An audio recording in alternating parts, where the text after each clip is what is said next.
L'animateur de Radio Nova avait été placé en garde à vue mardi dans cette enquête où des témoins l'ont également accusé de harcèlement, ce qui conteste.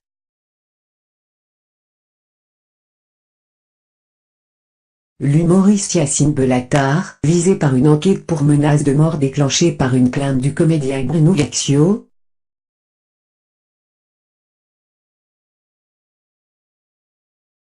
doit être déféré mercredi soir au tribunal de Paris en vue de sa mise en examen jeudi, a appris l'AFP de sources proches du dossier et près du parquet.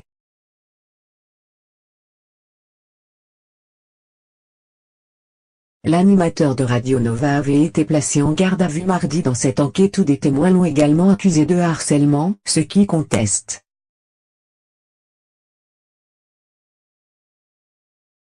Il sera présenté à un juge d'instruction dans le cadre d'une information judiciaire qui sera ouverte jeudi et dont les qualifications n'ont pas encore été précisées par le parquet de Paris.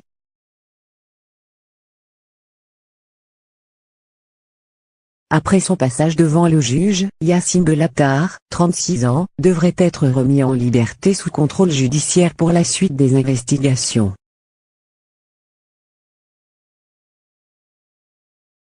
Ce polémiste en vogue, devenu aussi chroniqueur télévisé, s'était rendu mardi à une convocation des enquêteurs du commissariat des 5e et 6e arrondissements de la capitale.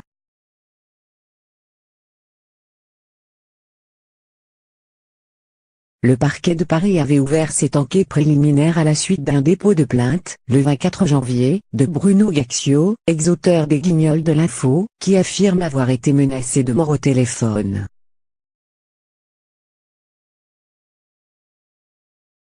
Les deux hommes avaient collaboré étroitement en 2015 lorsqu'Yacine Bellatar avait repris les rênes de La Grosse Émission, un programme produit par Bruno Gaxio et diffusé sur Comédie.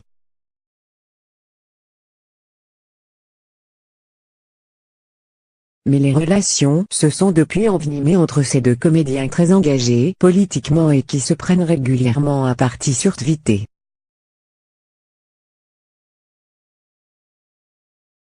Deux jeunes femmes ont évoqué des allusions sexuelles alors qu'elles cherchaient du travail.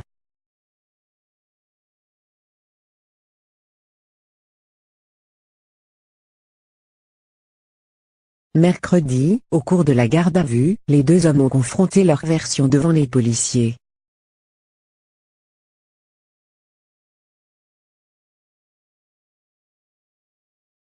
Bellatar a contesté avoir proféré des menaces de mort et chacun a campé sur ses positions, selon la source proche du dossier.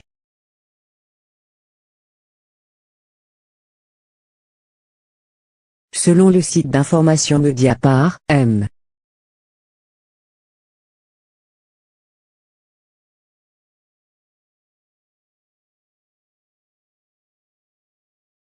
Bellatar est aussi accusé par plusieurs personnes du monde du spectacle de comportements humiliants ou menaçants.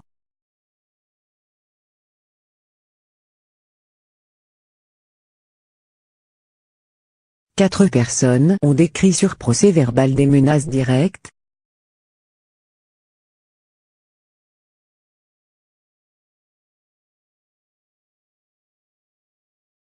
Une demi-douzaine de personnes au bas mot ont évoqué des relations professionnelles difficiles et deux jeunes femmes ont raconté des conversations dérivant vers des sous-entendus ou des allusions sexuelles alors qu'elles étaient à la recherche de travail.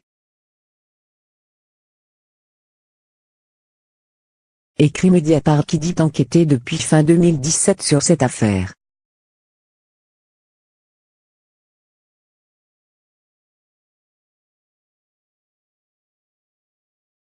Au moins une deuxième plainte a été déposée, selon une autre source proche du dossier.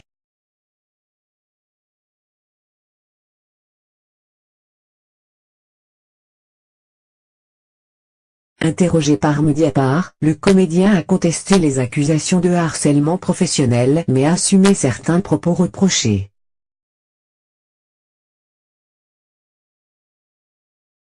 Que je menace des gens, c'est un fait, a-t-il déclaré au site d'information.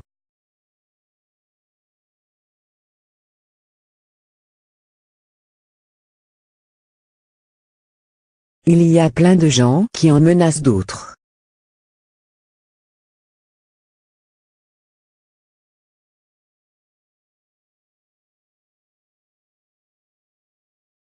Mais moi, je ne suis jamais passé à l'acte.